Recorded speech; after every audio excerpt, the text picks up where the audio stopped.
नमस्कार मित्रांनो, Iran, Israel, America या युद्धामध्ये आता येमेनने काय केलेलं आहे, उडी मारलेली आहे. त्यामुळं काय झालेलं आहे, आता हे युद्ध जास्त भडकलेलं आहे आणि ह्याचा परिणाम आता पूर्ण जगावरती खूप मोठा होणार आहे. जी भीती होती तसंच झालं. कारण काय आहे माहीत आहे, एक पर्शियन गल्फ आहे, दुसरा आहे ते रेड सी आहे. रेड सीमध्ये काय आहे तर सुएझ कॅनॉल आहे आणि खाली बघितलं तर बाब म्हणजे काय तर बाब अल मांदेव ही काय आहे स्ट्रेट आहे आणि ही येमेनच्या ताब्यात आहे. येमेननी काय सांगितलेले, ही आम्ही काय करू 6 एप्रिलपर्यंत जर काय डिसिजन झालं नाही तर ही काय करू आम्ही स्टेट बंद करू. त्यामुळे ह्याचा मोठा इम्पॅक्ट हा कोणावरती पडणार आहे तर जगावरती पडणार आहे. कारण काय होतं की सुएझ कॅनल आहे त्याच्यातून 50% वर्ल्डला इम्पोर्ट एक्सपोर्ट होत असतो आणि ते फक्त ऑइलच नाही आहे तर फूड आहेत, केमिकल्स आहेत, प्लास्टिक आहेत, वेगवेगळ्या वस्तूंचा जो आहे व्यापार हा काय होतो सुएझ कालव्यातून चालतो. आणि सुएझ कालवा हा काय आहे तर कुठे आहे तर नाईल नदी आणि रेड सी याच्यामध्ये तयार केलेला आहे, जो की इजिप्तची राजधानी कैरो या ठिकाणी आहे. आणि ह्याचा इम्पॅक्ट हा पूर्ण जगावरती पडणार आहे.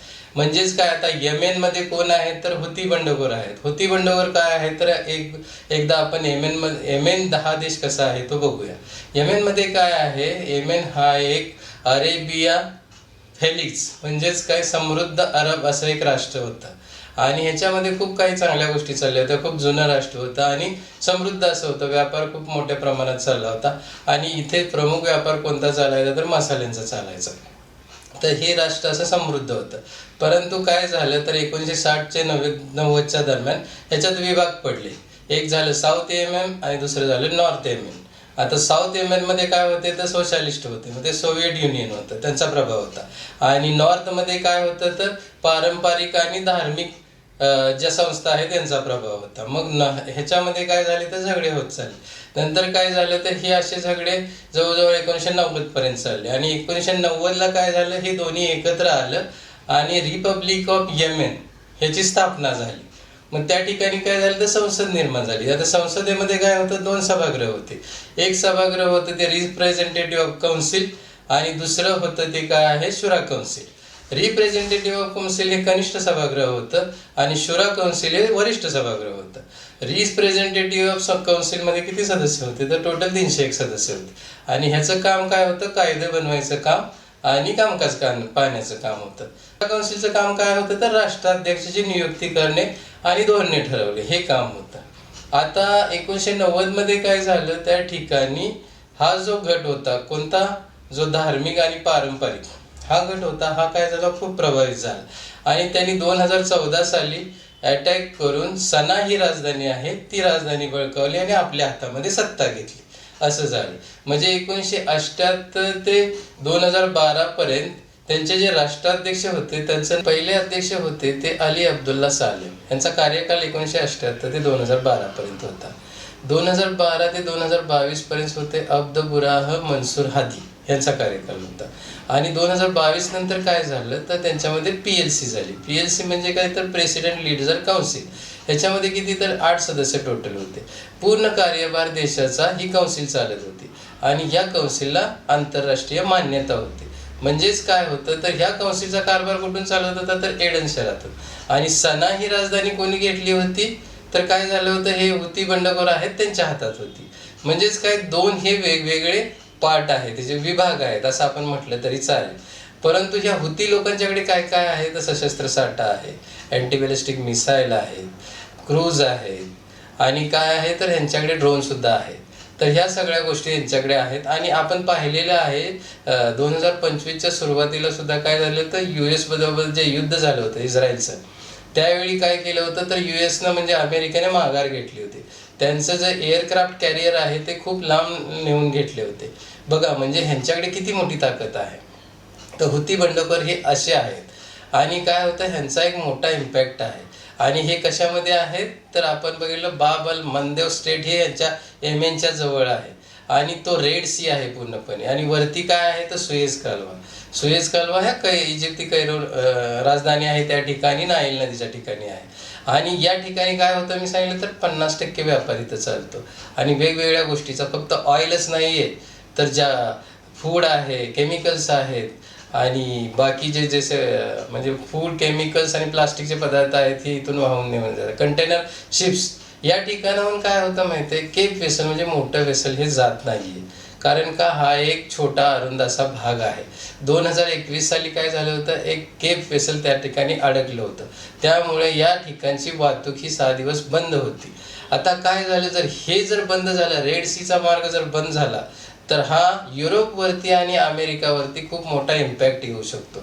यामुळे काय होऊ शकतं, कॉस्ट वाढू शकते, इन्फ्लेशन होऊ शकते, याचा इम्पॅक्ट हा जगावरती होऊ शकतो पूर्णपणे. कारण काय होईल, जे व्हेसल्स आहेत त्यांना कुठून जायचा मार्ग आहे, तर ऑस्ट्रेलियाच्या खालचा साऊथ आफ्रिकेचा जो खालचा भाग आहे त्याला आपण केप ऑफ गुड होप म्हणतो, तिथून जावं लागेल.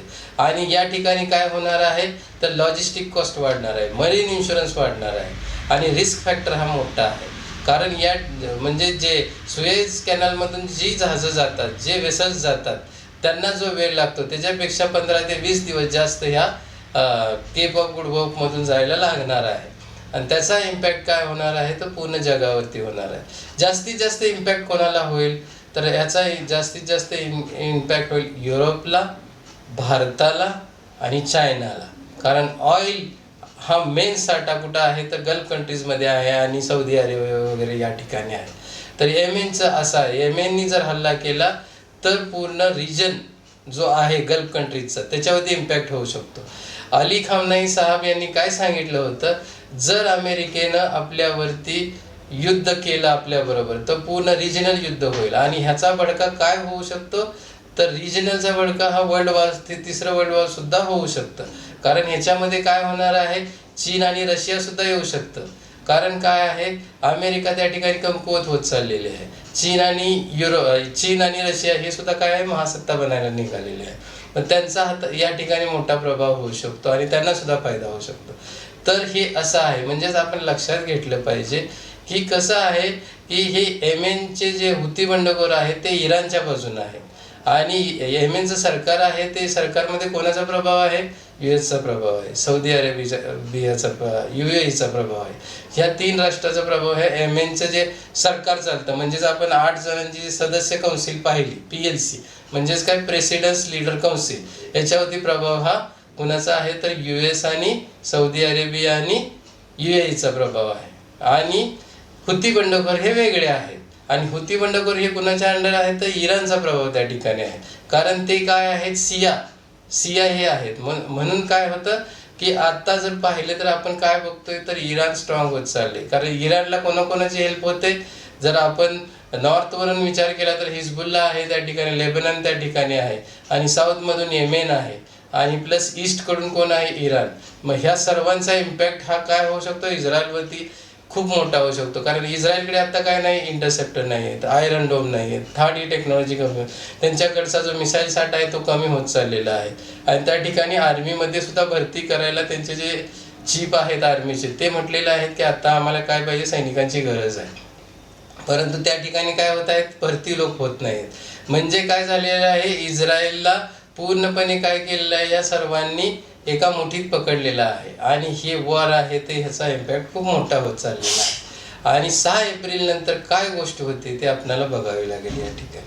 म्हणजेच आपण काय पाहिलं, तर ह्याच्यामध्ये येमेननी जी एंट्री केलेली आहे त्यामुळे जगावरती इम्पॅक्ट ह्या गोष्टीचा किती मोठा पडणार आहे, ऑइल शॉक किती मोठा येऊ शकतो, आणि रिसेशन होऊ शकते, ह्याच्यामुळे इन्फ्लेशन होऊ शकते, अनएम्प्लॉयमेंट होऊ शकतं, आणि त्याचा इफेक्ट हा पॉवर्टीवरती होऊ शकतो.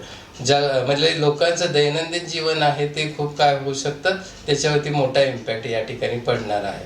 म्हणजेच वॉर हा कोणालाही नको असतं जगाला. म्हणजे वैयक्तिक मला जरी विचारलं तरी मीही असं आन्सर देऊ शकतो की कधीही वॉर झालं नाही पाहिजे. कारण काय होतं, त्याचा इम्पॅक्ट हा सामान्य माणसावर, जगावरती, आणि हा खूप वर्ष चालत जात असं आहे.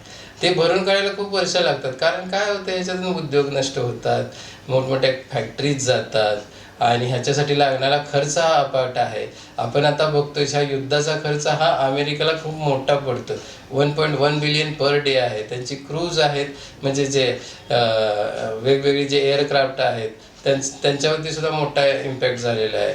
F-15, F-16, F-35, F-18 यासारखी त्यांची विमानं पडलेली आहेत. म्हणजे काय, यांची कॉस्ट खूप मोठी आहे, बरोबर आहे. तर याचा इम्पॅक्ट हा खूप मोठा आहे. ही जर आपण विचार केला तर हे युद्ध हे काय आहे, एका भयानक गोष्टीकडे जात आहे असं आपण बघत आहे. आजच्या व्हिडिओमध्ये मित्रांनो मी एका ठिकाणी काय म्हटलं, चुकीनं असं म्हटलं होतं USS अब्राहम लिंकन म्हणण्याऐवजी INS अब्राहम लिंकन असं म्हटलं होतं. तर त्या ठिकाणी माझी चूक झाली होती हे माझ्या लक्षात आलं होतं, परंतु तोपर्यंत व्हिडिओ मी अपलोड केला होता. त्यामुळे त्याबद्दल मी दिलगिरी व्यक्त करत आहे. आणि तुम्हाला आत्ताचा व्हिडिओ कसा वाटला हे कमेंटमध्ये नक्की सांगा. थँक्यू.